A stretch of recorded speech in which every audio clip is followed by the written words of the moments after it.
Ini si Iloilo City Mayor Raisa Treñas, nagapangabay gid ako sa mga pumuluyo sang syudad sang Iloilo nga mga ilalerto kita sa tunga sang sining bagyong Dante kag Emong kag isa pagid ka low pressure nga magasulod. I have approved for the preemptive evacuation sa 72 ka mga high-risk barangay sang syudad kag sang mga residente naton sa coastal and low-lying areas. Magalibot ang aton BFP kag ang aton mga pulis para mag-announce sa pag-inyo nga pag-evacuate.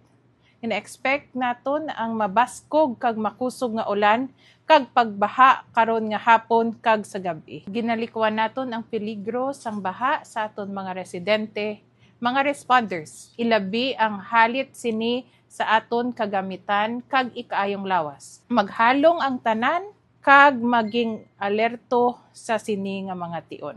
Maghalong kamo mga pinalangga ko nga mga Iloilo.